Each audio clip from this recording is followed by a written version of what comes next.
Welcome to The Pew, starring the legendary Monique Walker, Javis Mays, C. Ashley Brown Lawrence, Joe Smith, Ron Todd, and Maurice Hawkins. Buckle your seatbelt. We discuss everything on The Pew.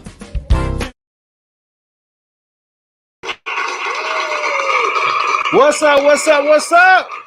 Welcome to The Pew. I'm your man, Ron Todd, and we got my man, Maurice, in the house. I was a little late, bro. Right, a little delayed there, but it's all right. And Javis is on his way. Y'all got the fellas tonight. It's going to be a real good time. Thank y'all so much for joining us.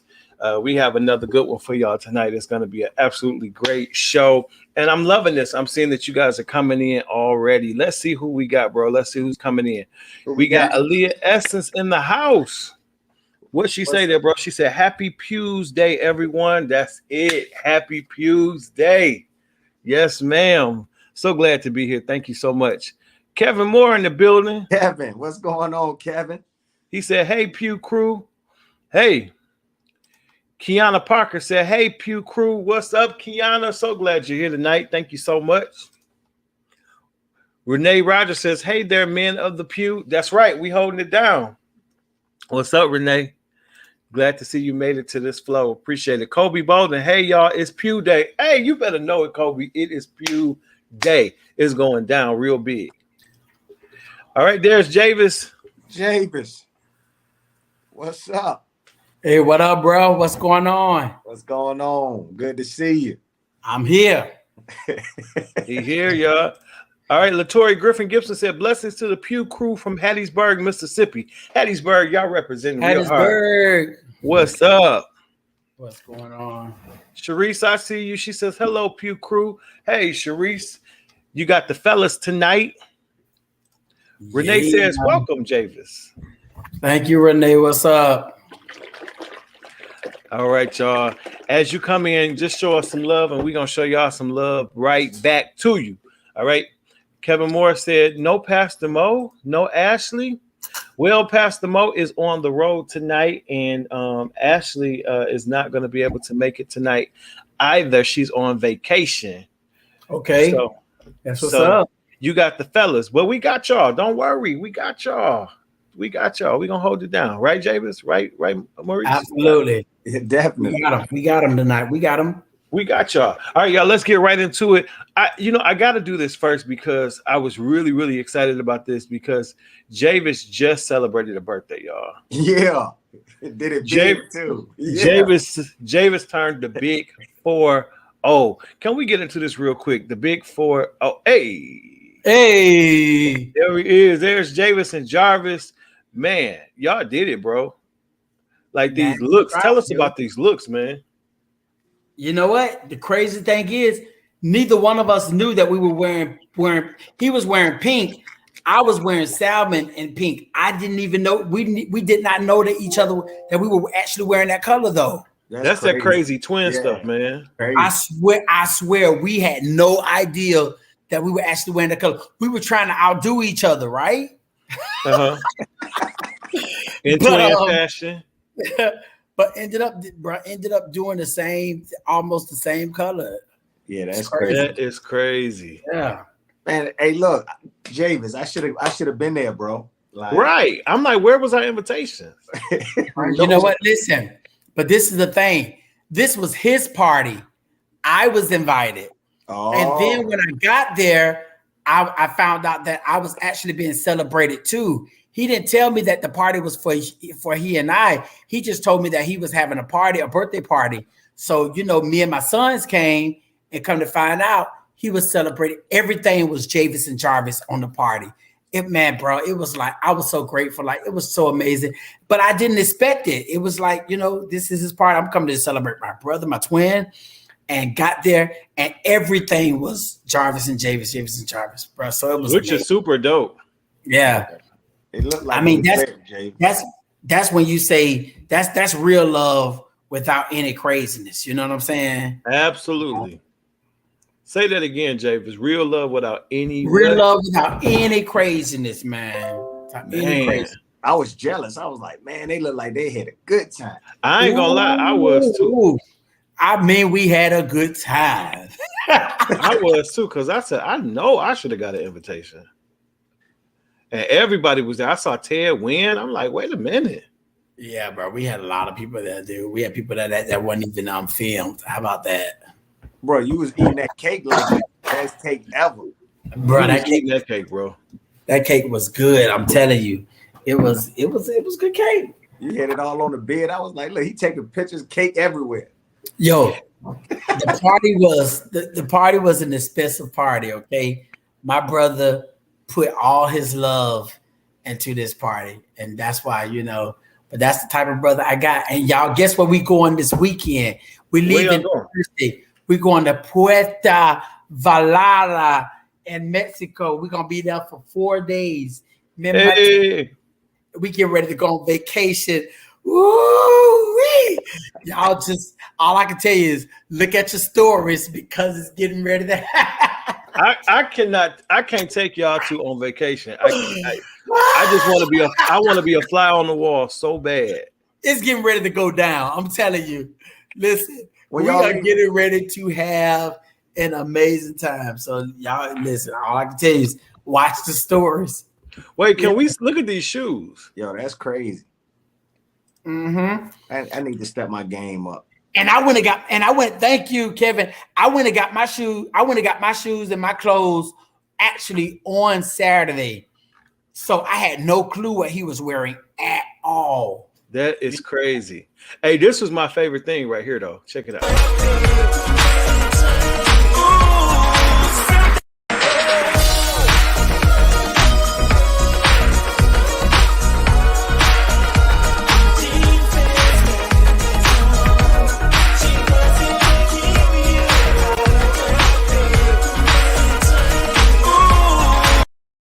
Something about the attitude, yeah.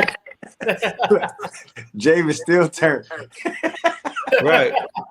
Renee said you both are the shy. song that was playing, that's Jarvis' song on his album. And so so I just happened to know it, but because that's his song. That's my brother. And y'all sound just alike. It's scary. Thank you, Renee. We do not sound alike. Sound alike, look alike, everything alike.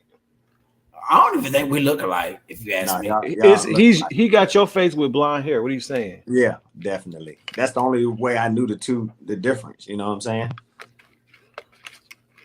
I don't think we look alike. You're identical twins. Get over it. I think that we look like brothers.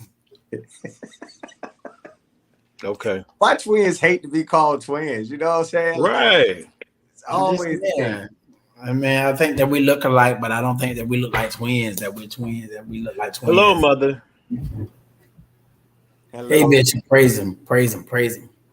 So, but yeah, we definitely want to give y'all a big birthday shout out. It's your 40th year. This is huge.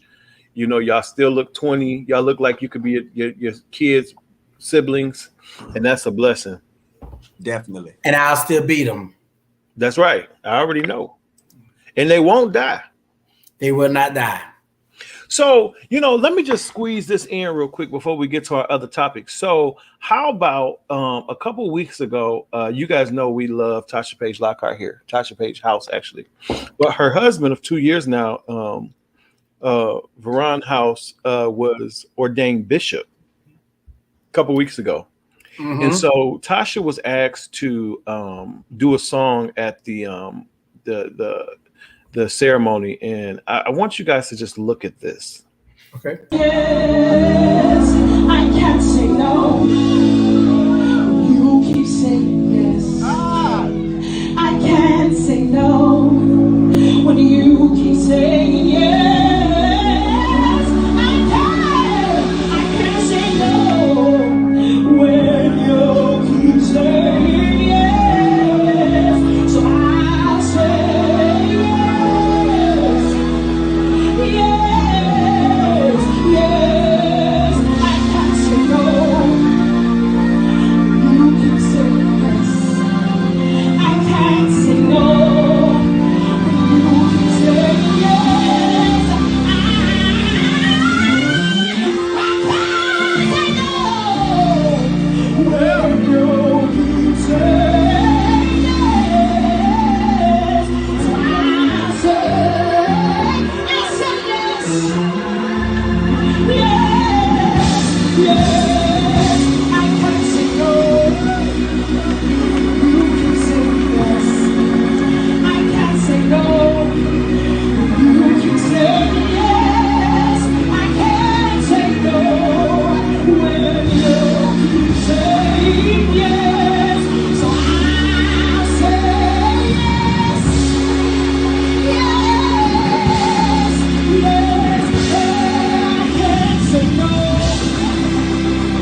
So I just wanted to share that.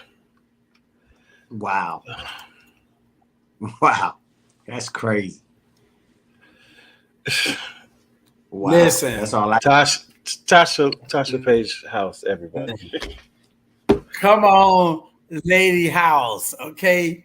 Bring the husband in, right? Okay. Bring them in. Man. Bring them in. Listen, I was doing this the whole time. I know the people couldn't see me. I was like, Bro, it was a leg for me. She kicked that leg up. It was over. It was over. You hear me? God. I think I took it up a half note again. I'll say yes when you say no. I'll say yes. Listen, okay. Yeah, I'll say yes. Come on. This is water, okay? Water. Make it Come on, plain. church. You know, you have to Sometimes you put it out there because people will be like, "What's in that glass?" Right. Water. And when you was jiggling the cup, it sounded so refreshing. So I'm like, what is in that cup? It's water.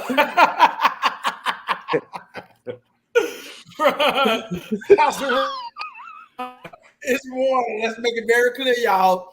I ain't drinking nothing more. I can't today. I can't do it. Listen, even though Pastor Mo's not here, listen, make sure you get your Elvania, all right? Don't forget, if you need to lather up, if your hands are dry, it's no excuse. Get that Elvania, all right? If your feet is crusty, I got get mine. that Elvania. I got mine. It'll get you right on together. All right, so we got to get into some topics tonight. Let's get into some hot topics. Let's do it. So, first of all, let's talk about this. So today they said the richest man in the world, his name is let me look it up. What is this man's name? Bezos. Yes, thank you. Jeff Bezos. Jeff Bezos. Say it again, Javis. Jeff Bezos flew all the way to space today. From West, the CEO of Google. Oh, he the CEO of Google? Yeah. Well, he was the CEO of Google. Now he's gone down to being the board member, the executive board member now. But he was the CEO, but he resigned to being board member now. But he was the CEO for years. Man in the world.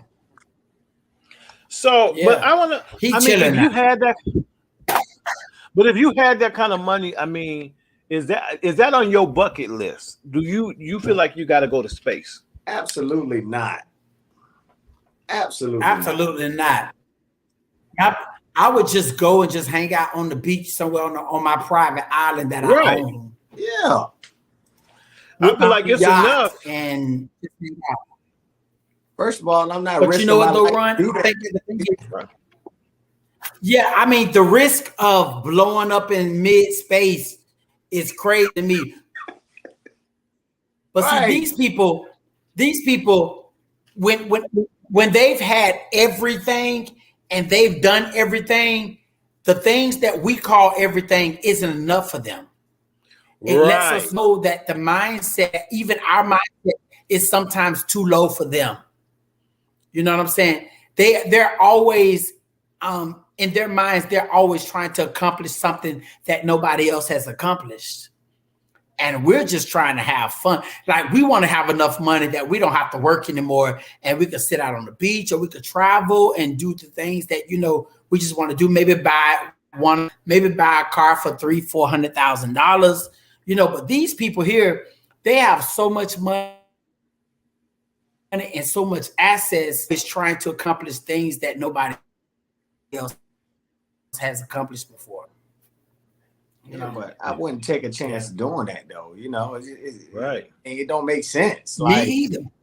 I got all this money and I'm gonna blow up in space. Go to space and not come back. No, I'm good. Exactly. But like I'm Kevin not going Moore to space said to not come back. Kevin Moore said the question is, should he have all that money? Now you got to clarify that, Kevin, because I don't be trying to count nobody else's coins because I don't want them to count mine. Oh no, I can clarify that. Jeff Bezos. Yes, I agree, Kevin. He said, "Don't y'all think he should spread the wealth?" Absolutely, and I think he should spread the wealth across to the people that work for Google, right? Like, not only that, spread the wealth to the less fortunate. You buying rockets. Well, I don't know about that, because some people are poor because they chose to be. True. I'm talking about the hard workers. I'm talking about the hard workers. Which is why I think that the people that are working for Google should perhaps receive a raise, right? They should receive a raise, and they should make more money, because I feel like if we've worked so hard, that the benefit of us working this hard is to make you have billions of dollars. You don't need you can't even spend $1 billion in your lifetime. So put that money into working for you and give them the opportunity to perhaps, create and do some things that they want to do, accomplish some dreams that they want to accomplish. But we live in a capitalistic world. So, people can make as much money as they want to make and prostitute all of your gifts and talents and not give you nothing for it. And, nobody does anything about it. But I think that at the end of the day, we very careful because, and not that maybe this is a little bit off topic, but I see that the government is giving, $250, $275 every month. It's like, when does it become enough people money who's not working versus people who are working? Like, there has to be a time where we say, okay, listen, people who are because to me, I feel like there's a problem when the CNN reports that most people who are working for minimum can't pay rent for a 2-bedroom apartment. That's a problem. There is no way that people should work 40 hours a week and they can't afford a 2-bedroom apartment. You get what I'm saying? Like, that's a problem. How do we deal with that? Jeff Bezos, if you make that much money, then I say yes, spread the wealth across. So those people who are working hard every day, there are some people who are never going to go to college, never going to get a degree, but they work every single day. Should they have to work every single day? I don't care if you work at 7-Eleven or at the convenience store, but if you work 40 hours a week, you should at least be able to afford an apartment to take care of you and your family. Absolutely. So when we live in a world like that, it's a shame that people feel like that's okay, that you have a woman in a 1-bedroom and she works 40 hours a week. That's a shame. Right. I mean, because you get you're supposed to get cost of living, right? So say you stay in an apartment and your lease go up every year, you renew that lease $300-$400 every year. Like, how you gonna be able to do that? Like, I know for Virginia, you get an apartment here, you spending $2,000 now. You ain't getting nothing but from 17 to 2,000 to get a nice, decent area. You know what I mean? And you ain't nobody got no raises, no cost of living raise, but they steady going up on rent. That's robbery, highway robbery. It's robbery all the way. My apartment in Orlando, I have a 2-bedroom apartment, and yes, I live in an amazing area. Okay, but I still don't understand why I would be paying $2,000 for an apartment. It's crazy. Now, it's one thing for me to be able to afford it, but for the person who can't afford it, working 40 hours a week, like morally, it's just wrong that people are working. Because not only that, some people are working 2 jobs. A 2-bedroom. Well, because and then a smart person, when it comes to their wages and debt to income ratio, so to speak, I think that everybody should almost live a little bit up under their means, because if you live right at your means, you're using everything that you make to care for yourself. So it's unfortunate because it makes it a real hardship for people. If you're not making 6 figures plus, to really live without having some sort of financial difficulty. Because what happens is, if you have a 2-bedroom and it's $2,000 and you got a car note and you got insurance, if you're not making, a certain amount, everything that you get goes towards those bills. So God forbid you have an emergency where your car breaks down. God forbid you got to buy 4 new set of tires. You can't afford to do nothing else but pay your bills. So it's like, my advice to those people, and I don't know where this is coming from, is always try to live a little up under your means. If that means that you can't go get the 2-bedroom in the place that's gated, with the waterfall when you drive in, doesn't mean that you necessarily couldn't afford it. But sometimes you got to live a little up under because if something happened, you want to be able to have a few months rent in the bank so that you're not like, oh man, if I lose a paycheck, I'm done. There are literally people out there that if they got fired today, they would be hopeless because they're waiting for their next paycheck to put gas in their car. And I know it because I've been there. But the thing to get me, they taxing the hard workers like crazy. You know what I'm saying? Then you make all of this money, and you got Donald Trump paying, $50 in taxes. 700. Well, yeah.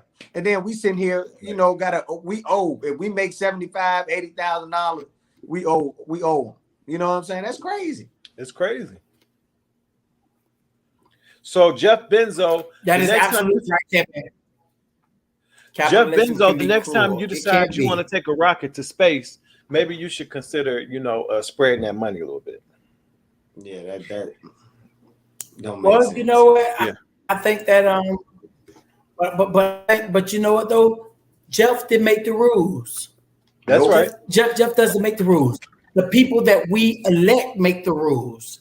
And so it says to us, we need to be more mindful of who we elect to be in office, because we're electing people to be in office and they're not really fighting for us.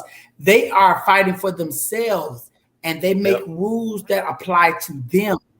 That's why Jeff can make the money he makes and not even worry about people like common people.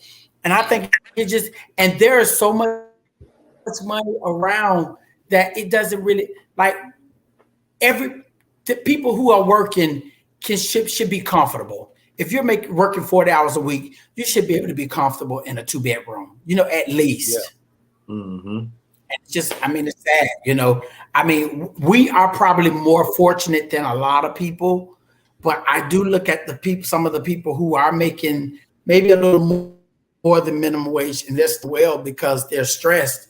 And if I don't work in 6 months, I'm fine, but that's not for everybody. You know what I'm saying? And so I should always be mindful of those people who are living check to check. It's not that they're lazy. They just don't have the funds to do some of the things that we can do.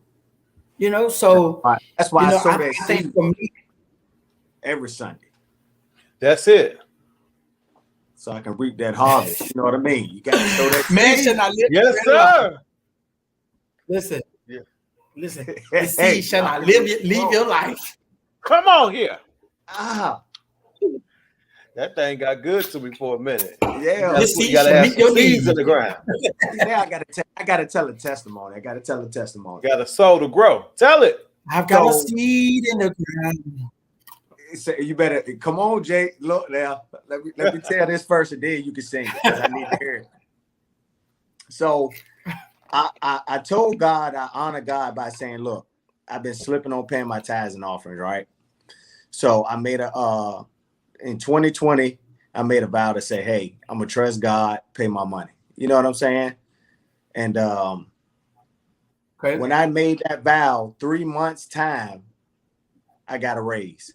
Wow. I mean, I got a promotion, right? All right. And then in 9 months, with what I told God I was going to do and sowing that seed, I got another promotion, over $30,000 raise in one promotion. Wow. So that's what I'm saying. You can't tell me God ain't good when he honor his word. So sowing that seed, let me tell you, you can say what you want to say. And a lot of people got holes in their pocket because they scared to sow that seed, but not me. Amen. All right, so let's and I think we all are spiritual. I got a seed in the ground. But this is the thing. As spiritual people, we have to be honest. Yeah. The just shall live by faith. Mm-hmm. You know, we live by principles. Yeah. We pay our tithe and our offering, and it's not because it's something that we owe. It's something that we believe and we trust in, and we live by faith. Right. You know, some people don't live by faith, but we live by faith. We listen. Hey, the just shall live by faith. I've been walking by faith, and let me tell you, through this pandemic, I have had more money than I've ever had in my life. You better say it, man. So while the world has been while the world had gone through a pandemic and trying to figure out how to make it, I have had more money than I've ever had in my life. Yes, sir. So I'm a witness. I'm a witness that the law of God, it transcends the laws of time. Right. Yeah. Glory. So you know what? That's why I don't count. Go ahead, James. Go ahead. No, you got it, bro. I'm listening. You got it. I'm telling you. Listen. Like, for instance, I know what my tithe should be. I give over my tithe every week because I trust the principles of God. I trust the principles of God. I don't even what I bring in, I give more because some of and for the musicians and singers and artists who know that their gift is worth more than what they're given to their church, whatever. What my church gives to me, it can't even compare to what I'm giving every Sunday. But you know what? I give because the little stipend they give me. Listen, I understand that that's what they can give me. I know that I'm worth more than that. But you know what? That doesn't determine what I give. What do they give you? Listen, it doesn't determine the stipend. The little stipend. But it does not. But it does not determine. It does not determine the level of gifting and the level of commitment that I give to the church, because I always say to musicians, when do you give rather than, because there's a difference between I'm singing because I'm getting paid. Right. When do you determine that what you're doing is your gift to God? You give to him because he's worthy. That's your offering. That's you have to get into a mindset that my life is an offering to God. So if you give me $100 or you give me $150, it doesn't matter, because I have to be able to give something to God as an offering. So even if I'm worth $1,000 this week, but you only gave me $150, then guess what? I'll just take it and say, you know what? The rest of it is my offering. It's my offering to God. I got to give him something. Pastor Darlene. If everything you do for God is a check, if everything you do for God is a check, then I'm asking you, well, where's your offering to him? That's right. Everything cannot have a dollar figure attached to it when you say you're serving God. Exactly. My church cannot afford to pay me for what I would charge another church. So what? And then I understand that some of my service, listen, this is my offering to God. But see, and then Javis, a lot of people leave their blessing. When I tell you the blessing, takes the money. And not only that, you better make sure and you better make sure that your gift line up with that figure you asking for. How about that? But I like absolutely. And like you just said, Maurice, you can leave where you're being covered for real. You're being prayed for. You're being cared for. Your family's been prayed for. Your family's been covered for. And then you go somewhere else where somebody hire you as a hireling. And yes, they're paying you, but they care nothing about you. Nothing. Exactly. That's what I'm talking about. You get a check. And that's it. They care nothing about you. But you're somewhere where they may not be able to give you $1,000 a week. But baby, you got somebody that's calling your name every night, saying Jesus, Javis and his family, keep them whole, keep them healed, keep them delivered, cover them. Let your angels encamp around and about them. They're covering you when you're traveling. They're covering. So I think that people just have to really get to a place where they have a spiritual mindset, and everything can't be about, a dollar figure. Because sometimes you can get never had, but there's actually, you don't even know God anymore. Mm-hmm. Everything about you is prostitution. Wow. But see, that's why I don't pray for money. I pray for wisdom. Yes, sir. Wisdom. I mean, walk away and come back. You hear me, Maurice? Walk away. He told us that, didn't he? He had to walk out on that one. All right, let's get into something else real quick. He said that thing. All right, so real quick, what do we think about what do we think about I can't even talk. What do we think about the fact that the NFL is adding the Black National Anthem to each game? So before the Star Spangled Banner will be saying, the Black National Anthem will be saying, and they're doing this. Wait a minute, I'm still tripping because you walked out like you had gave us that. You said that. That was a word right there. It was over. Show over. Benediction. That was a word. I think that was good that they added the national anthem, because if you want Black people to really engage and love for country, then treat us like you love us.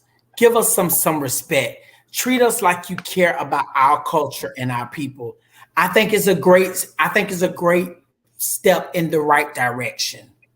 You know, I do too. Now, this is my only thing, though. Yeah, this is my only thing. So, they're talking about, making sure that minorities feel like they're not left out and that they're including, and that, they're trying to work on this racism piece. But wait a minute, we're not the only minorities. And so I think we began to open up a can of worms when now it's like a black-white thing. But what about the Mexicans, or what about the Hispanics, rather? What about the Asians, Americans? So are we gonna have to do every single solitary anthem there is before a game so everybody feels, included? Listen to me. The Black National Anthem, I think, is a smokescreen due to the fact that you only got. Well, the NFL is made up of 69% of Black players and everything, okay?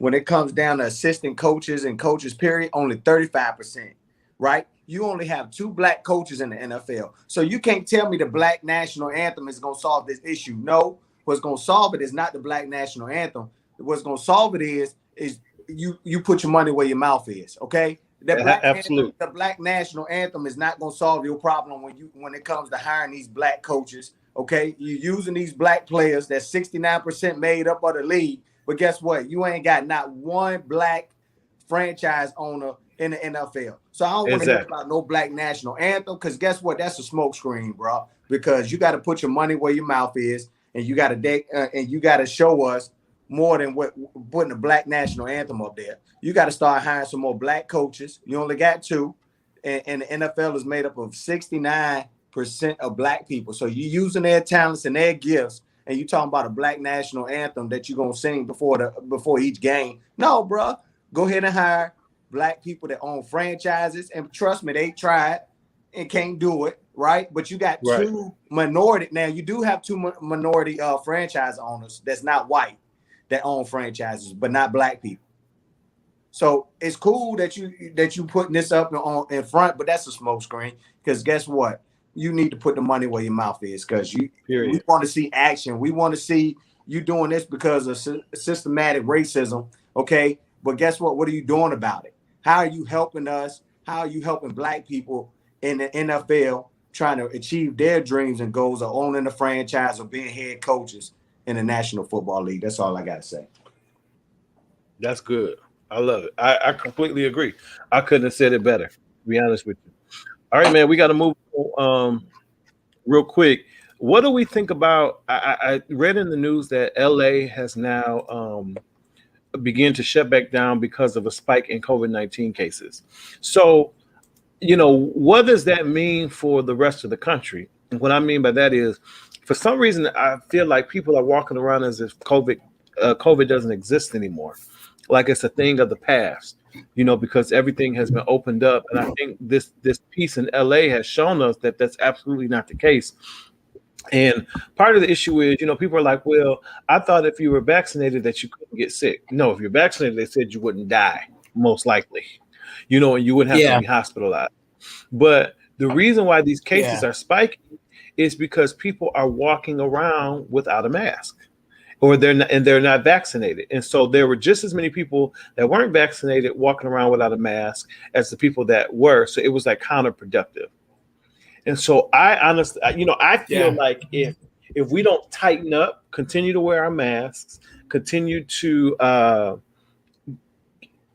try to get people to get vaccinated, because I don't care what nobody say, that did help. People are like, but what is that going to do? Oh, it helped, because as soon as 50% of the population was vaccinated, we saw a huge change. So I think that if we can get more people vaccinated, does that mean that people won't contract it? No, I think it'll mean that it'll be just like everything else, like regular influenza, just like West Nile, everything else that we can still get. It just won't be as prevalent. You got the flu, but you survived. Right. But you survived. So I think we need to get more people vaccinated. And I think in the meantime, we can't get comfortable. I'm not saying don't go to church, because this my thing is we go everywhere else. So I'm not saying that. Still go to church. Just put on your mask. Just put on your mask. Anytime you're in a public place, put on your mask. If you're around other people that are vaccinated, you feel comfortable, you're good. And that's just how I feel about it. Like I said, if you're around other people that are vaccinated, I think you're great.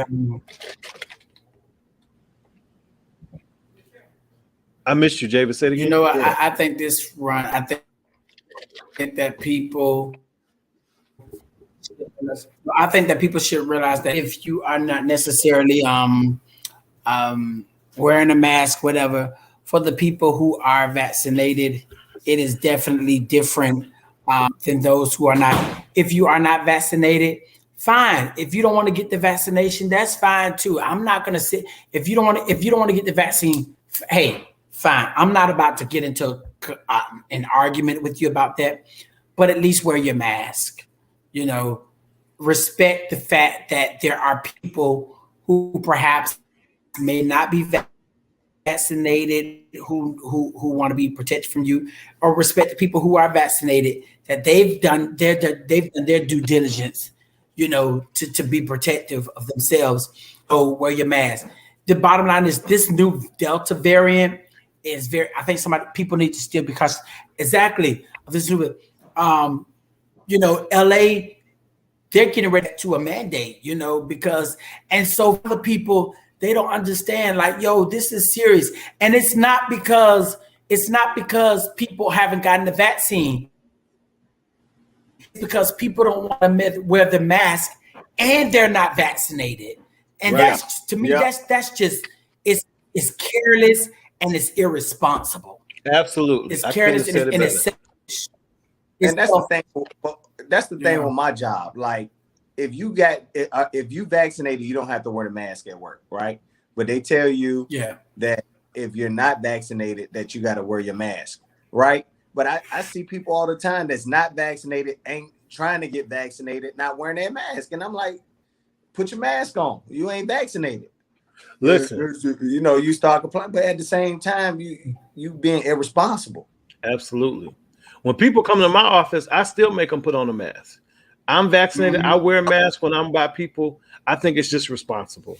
I ain't mad at it. If I'm in a room full of vaccinated people, that's something totally different. But when strangers coming in that I don't know, you're going to put on one and so am I. But you know what, though? I guess I look at it like this. This isn't everybody can see that people are dying, right? So this isn't a time to prove a point. This isn't a time to prove a point that you're free.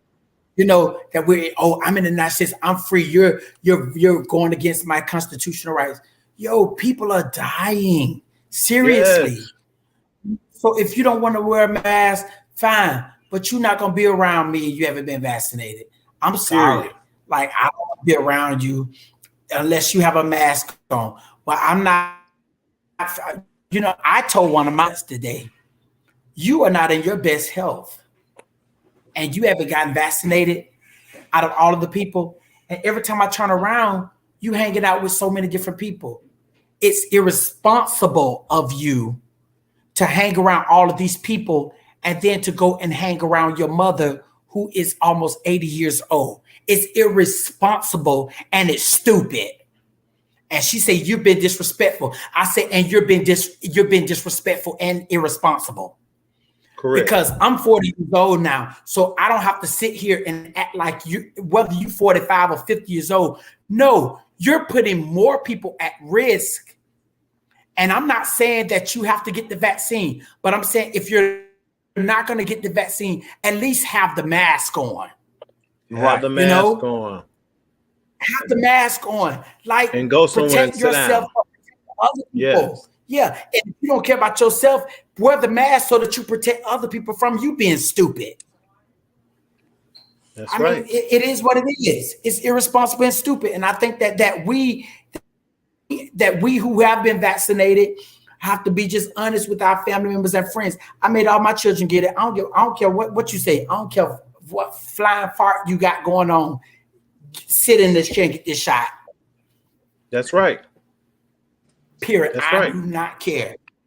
Point blank. Here, and take some Tylenol and some ibuprofen the night and some ibuprofen the day after, so you'll be okay. Because you may get a little reaction, but you'll be just fine. You'll be just fine. I did it. People, the problem is people need to stop believing so much social media and it's social media and information and this misinformation. Misinformation. I made the appointments. They believe everything they hear. Somebody told me they took the shot and they blew up like an elephant. Okay. Did you see it? Right. Did you see it? They got an elephant up there talking about. Did you see him? All right, guys, we got to move on. Let's answer a couple questions. We got 12 minutes and we out of here. First one right here. Y'all say hey to from Texas. My question is, with the recent COVID pandemic and the way that church has had to adjust, where do you see church service and gatherings headed in the future? Do you see them going back to normal, or do you see the church having to adjust permanently to new norms?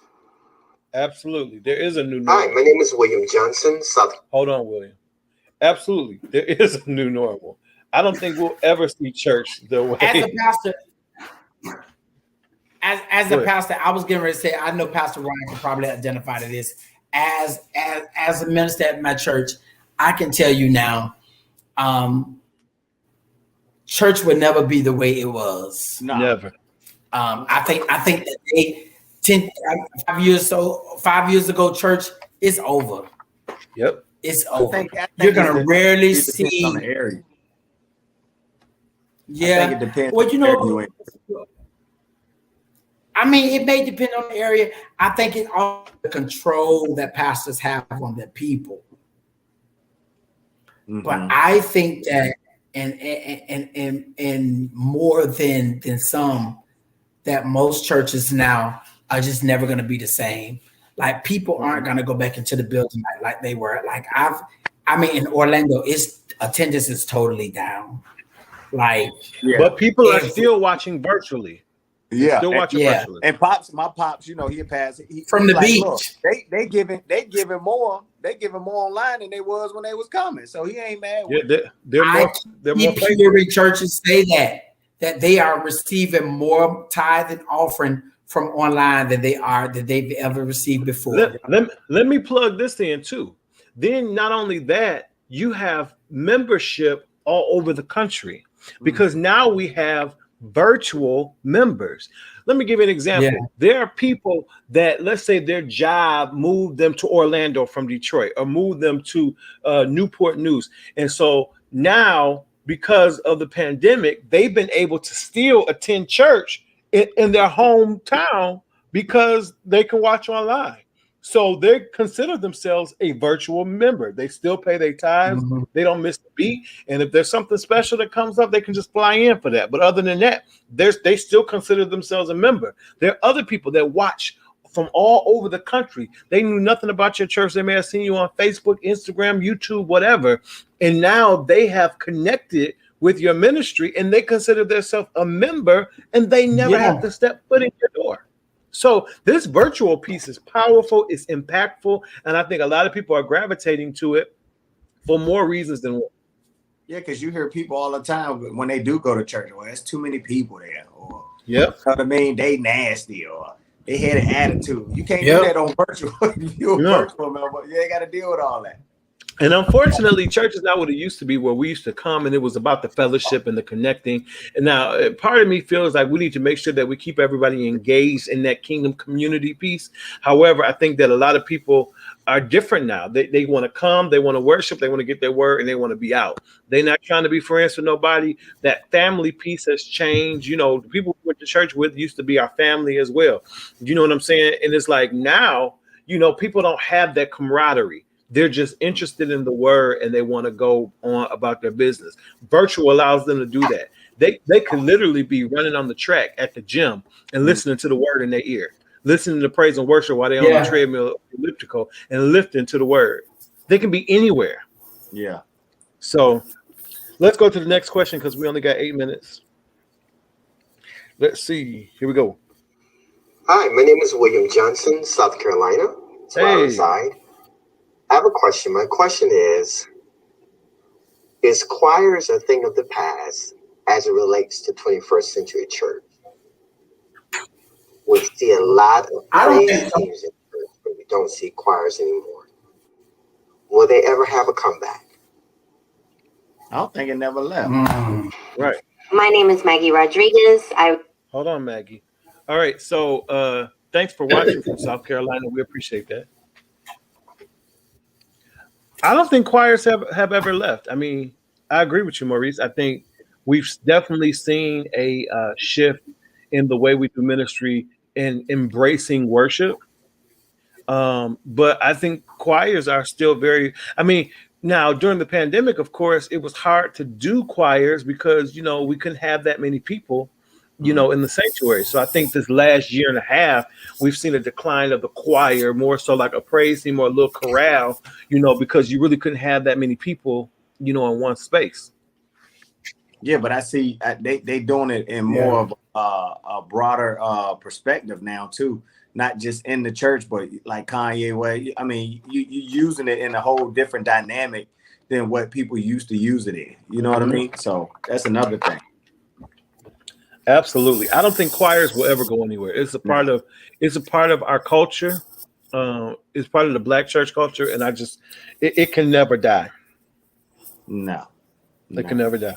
Okay, let's try one more question, and then we'll have to pick up on the other questions maybe the next time. But let's see here.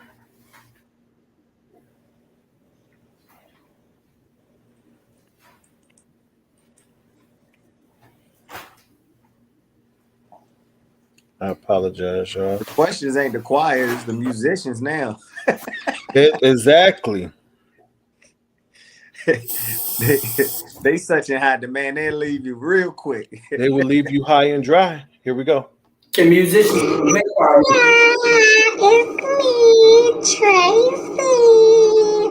And I got a quick question, y'all, because I'm trying to figure out what is the appropriate amount that you give somebody for their birthday.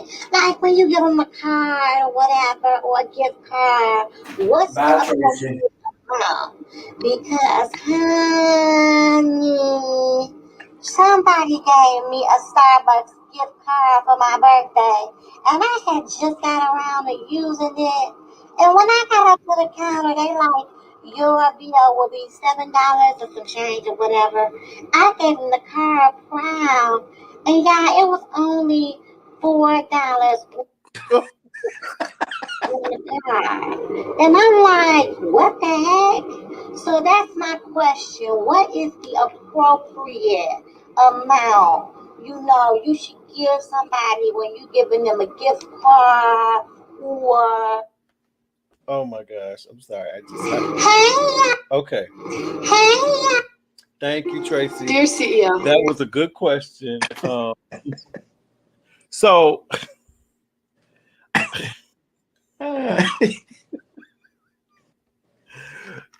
I don't mind the question. You know, for me, a general rule of thumb, I don't think I've ever given anybody anything under like $25 or something like that. Even I guess with like a Starbucks gift card, I would make sure that whatever I'm giving you is at least enough for you to get a cup of coffee if it's a Starbucks. She said $4. And she said she handed them the gift card proud. Right. And the coffee was $7 and the gift card was $4. I hate when some guy to give you a gift card and they ain't got the dollar amount on it. So right, I need to know how much. Yeah. But yeah, what you think, Maurice? It just depends on who it is. If you just, you know, what's the minimum for anybody? The minimum, what would you give? I would say $20, $25. Yeah, like you that's said, what I said. 25 is good because you at least get a quarter tank now with that. Exactly. Yeah, but I feel bad for her. That whole $4, you know, that to me, when you do stuff like that, it's more insulting than anything. Right. So I'll be mad. Look, don't call me no more. Right. Why would you give me? If you only have $4 to put on the card, you needed that $4 more than you need, you know, than me. So you just keep that. Yeah. You should have went to 7-Eleven and got that 99-cent. Right. How you gonna get somebody $4 to Starbucks and you know they coffee $10 a cup? You know what I'm saying? Like that don't even make sense. So it's like I don't know. I think that's something you got to be mindful of when if you don't really have it to give somebody, just give them the card. Don't even put nothing in there. Sign it. You know, I remember one time somebody gave me a gift card and they had already it said $25, but they had already used $15 of it.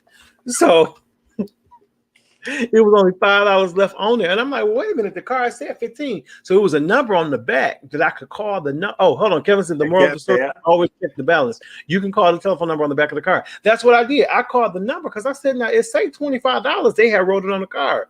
I called it, and it gave me a list of transactions that they had already made before they gave me the card. And I'm like, what in the world? Who does that? I mean, it was a gas car, so I said, well, maybe they needed to get themselves back home or something. I don't know. Look, I just rather just go ahead and just say listen, they were going through some things. Right. Just just keep it because apparently you need it more than me. Just tell me happy birthday. Keep the card and everything. I don't want just happy birthday is good. Right. I don't want a house full of I don't know. I think it's borderline insulting for you to give me $4. You know, I ain't no cheap. Right. Let me just give it back to you. Right, and I might have gave them another card because again, apparently you need something. You know, but yeah, don't insult me like that. I'm not a cheap thrill. You know what I'm saying? Ah. You know what? I'm not a cheap thrill. I'm not a cheap thrill. Huh? Hey, mate, I tell you that right now. Is that possible? $4? Apparently, this girl said that she gave her $4. Man, I would have got to that kind of like, I don't believe this. I'm gonna be like, you know what? Use that as a tip. I'm gonna pay for my own car. Right. I would have never talked to that person again. All right, it's 10 o'clock, y'all. We got to get out of here. We've given you an hour of power with the men's. Y'all stay tuned. We're going to be on hiatus for a while, but the Pew will be back around the fall time. So y'all stay tuned. We love y'all so much, and we out.